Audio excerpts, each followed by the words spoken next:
true to yourself. All the rest is superficial.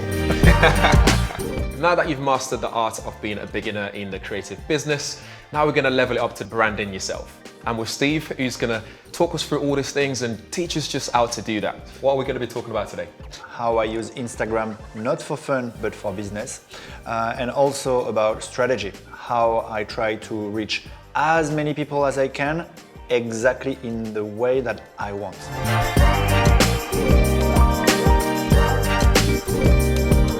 When it comes to branding yourself, why is mindset important? Half of the reasons people are going to choose you are because of your work, but half of the reasons are because of who you are and what values you have. Your personal brand reflects through your images. Today in social media, you have the ability to put your own personal brand in anyone's pocket in the world.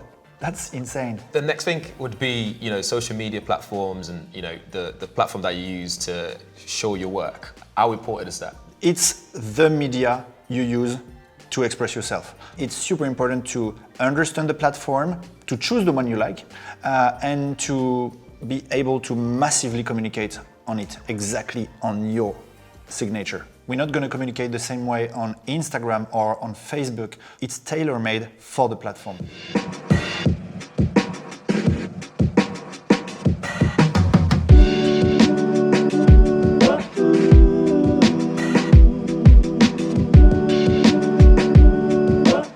Whilst you're working on branding yourself, obviously you need people to see exactly what you've been working on, which is, in my book, called reach. The more people you're able to reach, the more power you're gonna have. Try to reach out to as many people as you can so people just notice you. And then, once you have the reach, you have the audience.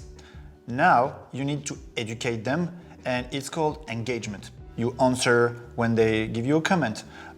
You find a way to create those questions. And it's also about building trust, because the more you engage with your community, the more you're just trustful, the more that they're gonna follow you, whatever you say, and just trust you.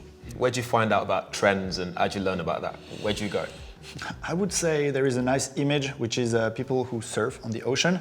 The best way to surf a wave is just to find the wave. Right. And usually all the surfers, the good ones, are already ready for the wave. Obviously it's all well and good building all this reach and making awareness and interacting with people, engagement. But how do I make sure that I'm building the right audience?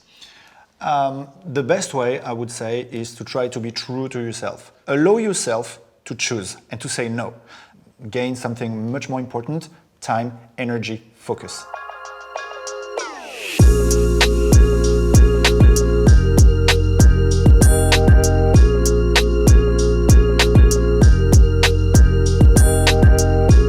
Part of your branding is also standing out in a sea of content creators and having your signature look.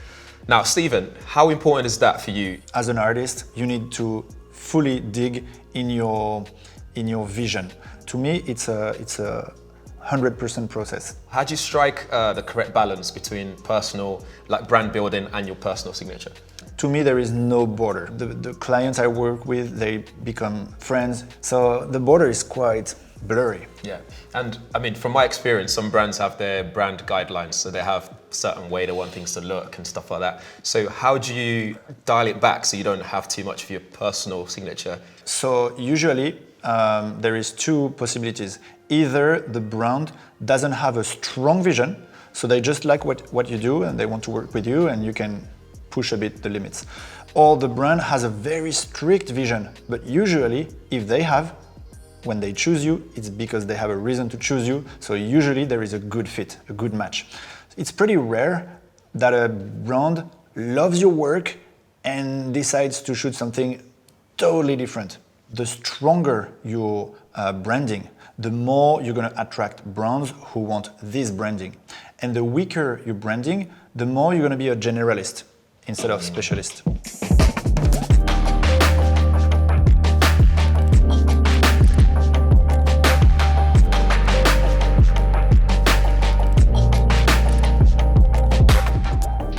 I feel like we've spoken about this signature look a lot so far, but how do you actually go about creating that signature look yourself? My look is to try to go as extreme as I can. I tried to go to the coldest places on the planet, to the most difficult fashion shoots in the world. And for this, I needed a brand that is able to push me on this exploration. So I choose Canon because the equipment is able to work with super cold temperatures. Under the rain, some equipments can go under pouring rain. Others I can use in the Sahara Desert, for instance the 1DX range. It's impossible to destroy. So I needed cameras able to follow me on my routine, and cameras able to follow me in low light conditions or in super fast conditions.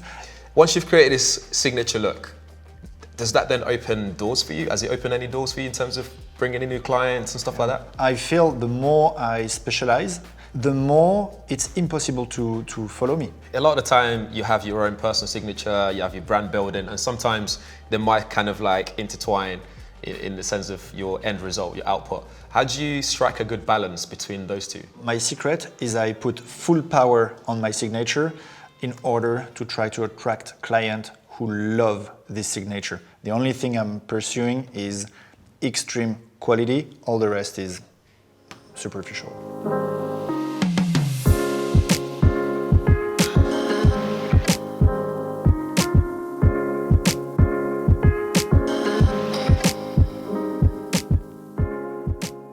So we've learned in this episode that when it comes to personal brand building, it's all about your mindset. It's all about using social media platforms as a great tool to increase your reach and also extend to your potential clients. And when it comes to personal signature, it's all about being yourself. And one last thing, always remember that photography is a great way to explore the world, but ultimately to explore yourself. And the more you're going to be able to express yourself, the more you're going to have an accurate art and photography.